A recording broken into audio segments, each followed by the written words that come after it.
Hoje eu trago uma reflexão com base no início do nosso plano de leitura, no primeiro capítulo da Bíblia, no Gênesis, onde o Senhor nos revela o plano original, o seu plano original para o ser humano. Começa aqui no capítulo 1, versículo 26, quando então Deus disse: façamos o ser humano à nossa imagem, conforme a nossa semelhança. Primeiro detalhe aqui é o uso desse plural, né? Observe, façamos a nossa imagem. Deus falando. Muitos vislumbram aqui algo acerca da Trindade, uma pré-revelação sobre a Trindade, mas não quero entrar nesse pormenor, mas fica aí esse toque, essa dica para você. Façamos o homem à nossa imagem, conforme a nossa semelhança, façamos o ser humano, diz o texto. Dominem eles sobre os peixes do mar, sobre as aves do céu, sobre os grandes animais de toda a terra, sobre todos os pequenos animais que se movem rente ao chão. Então, o primeiro objetivo do Senhor é que o ser humano então domine, que nós seres humanos, dominemos a criação. Em seguida ele diz o texto, criou Deus então o ser humano à sua imagem. A imagem de Deus o criou. Macho e fêmea os criou, ou homem e mulher os criou, conforme a tradução, literalmente macho e fêmea. Então nós vemos aqui que o plano original de Deus é que foi para homem e mulher juntos dominarem, sendo ambos imagem do Senhor, imagem de Deus. Versículo 28 diz que Deus os abençoou, ele lhes disse, sejam férteis, multipliquem-se, encham e subjuguem a terra, dominem sobre os peixes do mar, sobre as aves do céu e sobre todos os animais que se movem pela terra. Olha que interessante. O plano do Senhor, então, é que juntos, homem e mulher, eles foram originalmente planejados juntos, homem e mulher, para dominarem, governarem a terra, frutificarem, multiplicarem, encher a terra. Ok? Então nós vemos que o amor do Pai, o amor de Deus, então ele é derramado sobre o ser humano, uma vez que o ser humano é a imagem de Deus. E com este amor, com a sabedoria do alto, com o poder de Deus, uma vez que o ser humano é a imagem e semelhança de Deus, deveria então homem e mulher juntos dominarem, governarem, cuidarem. Tanto que no capítulo 2, nós temos que o capítulo 1 de Gênesis traz um relato, vamos dizer assim, mais genérico da criação. Enquanto o capítulo 2 ele foca e traz alguns pormenores da criação do ser humano, a coroa da criação. E nesse pormenor ele vai então trazer o detalhe que o homem então é feito do pó da terra. Deus então declara algo interessante, dizendo que não é bom, no versículo 18 do capítulo 2, não é bom que o homem esteja só. Perceba que interessante isso. A primeira declaração de Deus na Bíblia acerca de algo que não é bom é sobre o fato do homem estar só. Uma vez que, como vimos no capítulo 1, o plano original é de homem e mulher juntos. Então Deus cria a mulher como aquilo que vai preencher e complementar o homem. Tanto que do próprio homem é tirado, nós sabemos, uma parte, a costela, para a criação da mulher, nesse relato bíblico. Então, uma vez que isso acontece, nós vemos uma declaração muito importante, repetida pelo Senhor Jesus, repetida pelo apóstolo Paulo, que está aqui no versículo 24 do capítulo 2. Por essa razão o homem deixará pai e mãe e se unirá à sua mulher, e eles se tornarão uma só carne, uma só pessoa. Esse é o plano, esse é o objetivo, essa é a meta original. E o homem e sua mulher viviam nus e não sentiam vergonha, ou seja, falando aqui realmente desse complemento, dessa unidade. Sabemos que, infelizmente, no capítulo 3, como é relatado no capítulo 3, um homem e a mulher, então, saem desse plano original. A mulher é enganada pela serpente, o homem decide seguir o mesmo caminho que a mulher tomou, e ambos, então, são expulsos da presença ali no jardim, e esse plano se perde.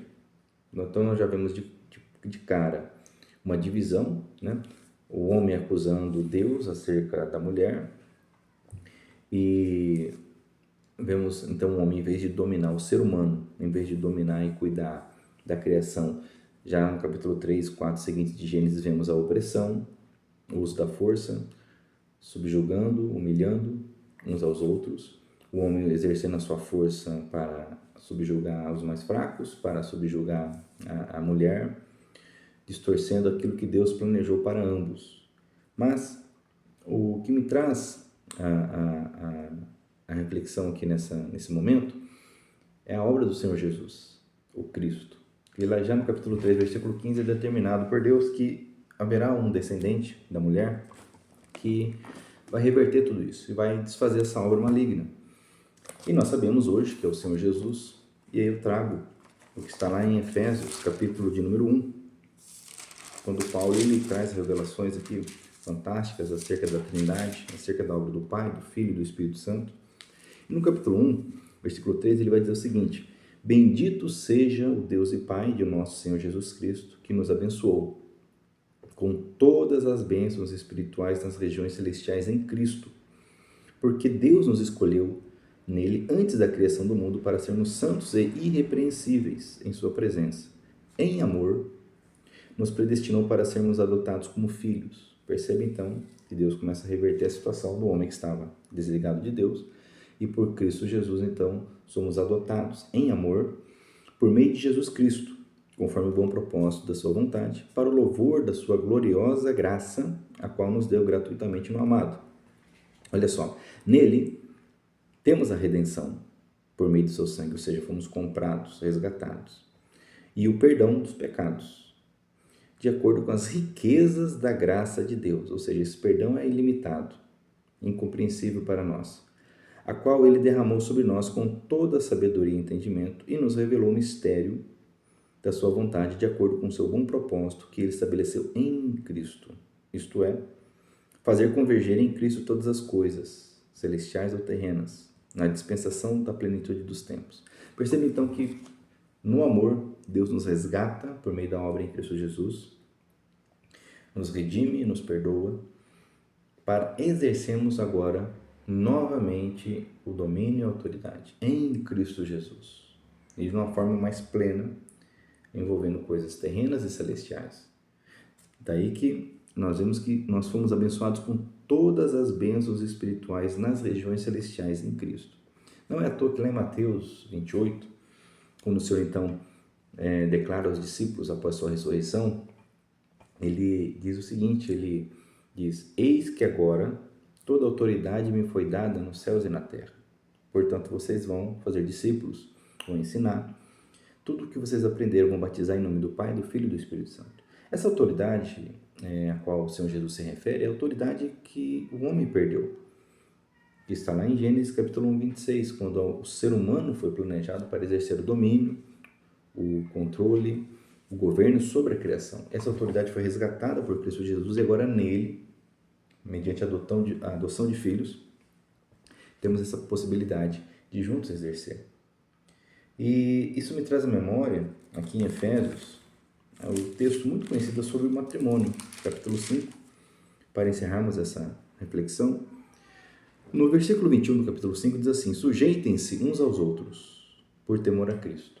Então, falando da unidade da nossa vida em comunidade, Paulo vai determinar aqui um princípio de Deus para nós, que é o sujeitarmos uns aos outros, cada qual com seu dom, com seu contexto, com sua autoridade dada pelo Senhor. Devemos saber que ninguém tem toda a autoridade, ninguém exerce tudo o tempo todo, mas devemos sim, com sabedoria e graça, nos sujeitar uns aos outros sempre em amor. Efésios é uma epístola que fala muito do amor, ok? E nesse contexto ele vai entrar na função do homem e da mulher como uma só carne. Ele vai dizer então as palavras muito conhecidas acerca das mulheres e dos homens. Vai dizer que 22 mulheres, sujeite-se cada uma a seu marido como ao Senhor, pois o marido é o cabeça da mulher, como também Cristo é o cabeça da igreja, que é o seu corpo, do qual ele é o Salvador. Então, assim como a igreja está sujeita a Cristo, também as mulheres estejam em tudo sujeitas a seus maridos. Ora, nós temos um parâmetro aqui da sujeição, que não é a sujeição carnal, caída, afastada de Deus, onde o mais forte subjuga o mais fraco, seja homem, seja mulher. Mas uma sujeição, como diz aqui, assim como a igreja, em seu parâmetro, está sujeita a Cristo. Eu pergunto, como a igreja, que é formada por nós que cremos em Cristo, está sujeita ao Senhor. Em amor, em fé, em gratidão. Esse é o parâmetro, ou seja, a mulher deve, no contexto marido e mulher, não é em qualquer contexto. A Bíblia não ensina que as mulheres, todas as mulheres são sujeitas a todos os homens. No versículo 21 nós lemos: sujeitem-se uns aos outros, por temor a Cristo.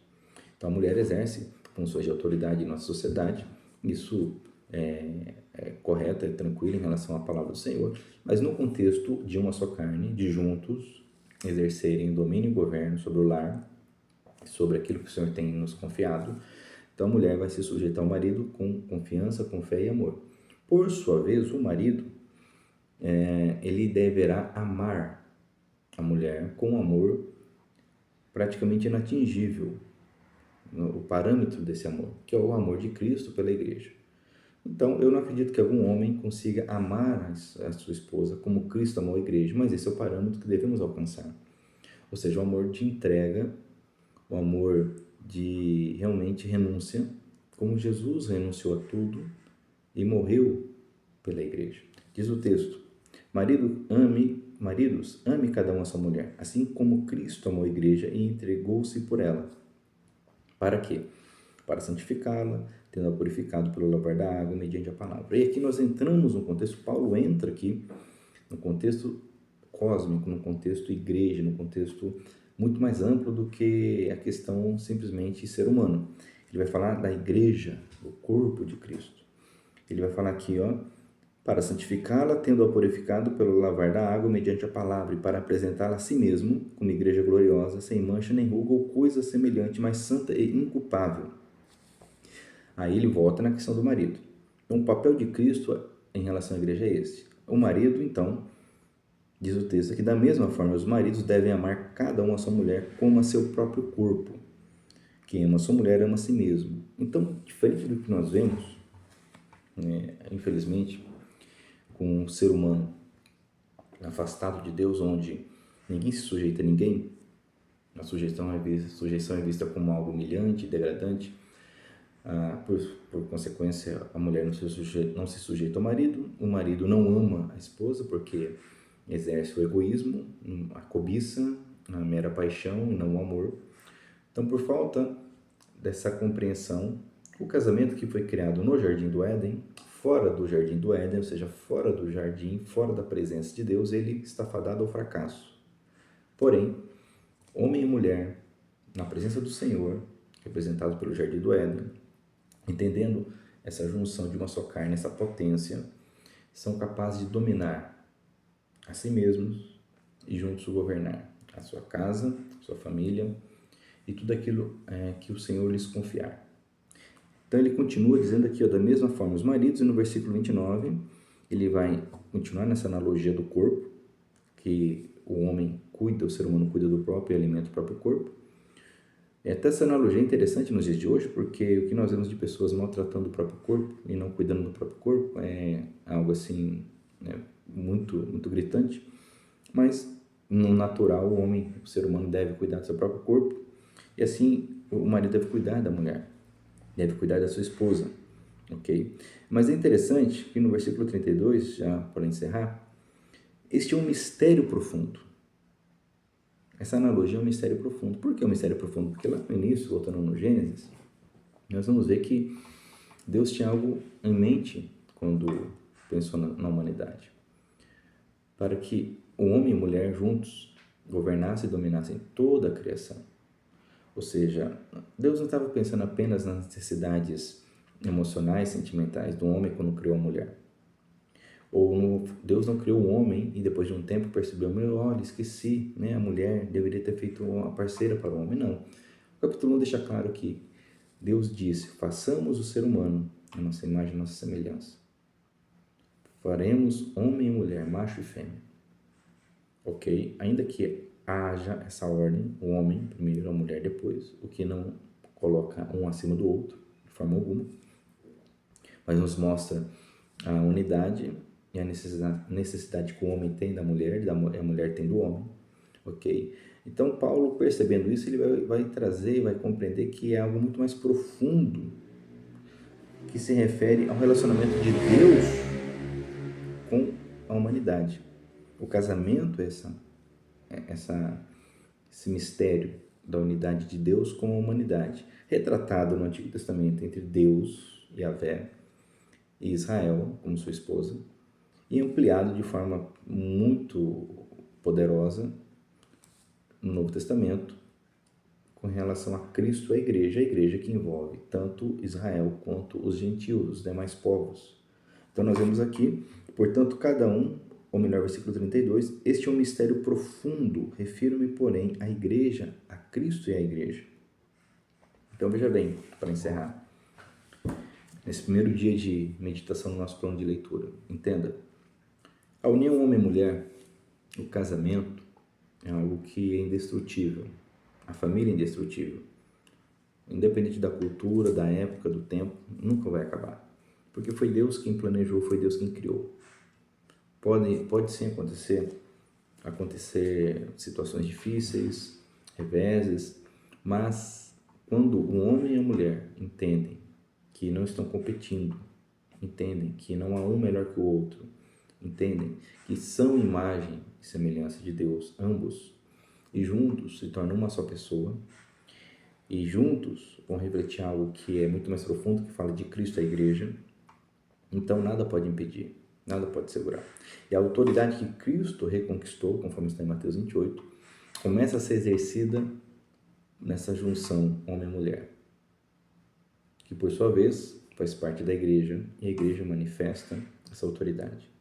Se hoje falta essa autoridade, se hoje as circunstâncias e tantos males têm dominado, têm impedido a fluência do casamento, é porque ainda não se está exercendo essa autoridade com essa compreensão, que o homem ama, a mulher se sujeita, ambos se sujeitam a Cristo e ambos são uma só pessoa para andarmos juntos. Amém? Então, que o Espírito Santo me ajude, te ajude a vivermos essa verdade, essa compreensão e pregarmos essa verdade, para que mais e mais casamentos, matrimônios sejam tocados por essa verdade, restaurados, fortalecidos, potencializados, curados, para que em nome de Jesus esse mistério seja cada vez mais compreendido e vivido, e assim toda a autoridade que Jesus conquistou nos céus e na terra será ministrada, será vivida, será exercida pela igreja do Senhor. Amém? Glória a Deus. Que o Senhor te abençoe e te guarde, que o Senhor resplandeça o rosto sobre ti e tenha misericórdia de ti, que o Senhor sobre ti levante o rosto e te dê a paz. Amém?